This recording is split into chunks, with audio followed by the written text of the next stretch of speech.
It's that time of the year again when we will see Aishwarya Rai Bachchan sashay down the red carpet at the Cannes International Film Festival this month. ऐश कई सालों से कांस film festival से associated हैं। उन्हें अपनी appearances के लिए critics से कभी थम्स अप मिला तो कभी thumbs down. But this time as we all know Aishwarya के लिए कांस विजिट होगा थोड़ा कॉम्प्लिकेटेड एज उन्होंने पोस्ट प्रेगनेंसी किया है काफी वेट पुट ऑन। जैसे ही Bollywood actresses Cannes film festival की प्रिपरेशंस करना शुरू करती हैं, बी टुनाइट तभी से ही आपको सारी डिटेल्स देना शुरू कर देता है। एंड वी आर श्योर कि ऐश्वर्या ने भी अभी से ही तैयारियां शुरू कर दी होंगी। तो हमने सोचा क्यों न हम उन्हें हेल्प करें इन हर प्रिपरेशंस। तो हम पहुंच गए शांतनु एंड निखिल के स्टोर और उनसे पूछा वो क्या सजेशन देना चाहेंगे ऐश्वर्या को। एक्चुअली वो इतनी ब्यूटीफुल लेडी है और उनमें इतनी इंटेलिजेंस और नॉलेज है ग्लोब की कि उनको कुछ बताना कि उन्हें क्या पहनना चाहिए ये ठीक नहीं होगा। Even if it's coming from a fashion designer, I think seeing what her body type is right now, she should just be extremely comfortable whatever she is wearing, whether it's a sari or even if it's an Indian attire.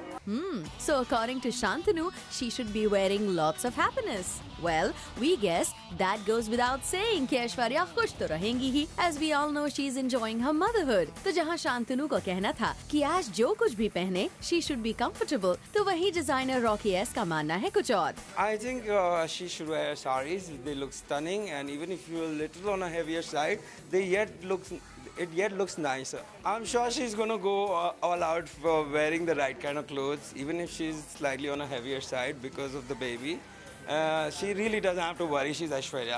इसका मतलब है हमारे famous designers हैं कुछ ज्यादा ही confident कि Aishwarya will manage to grab all the eyeballs this time too. But what's bothering us is Ash's weighty issue this time. Not just that. Looking at some of the faux pas जो ऐश्वर्या से पिछले सालों में हुए थे, we are a bit apprehensive. Year 2003 faux pas जब उन्होंने पहना था ये अटायर जिसे क्रिटिक्स ने दिया thumbs down.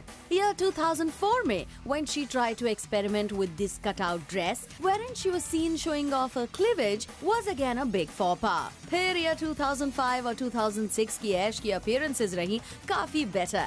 तो वहीं in the year 2007 she chose to wear silver gown, but what disappointed the critics was too much of silver matching eye makeup.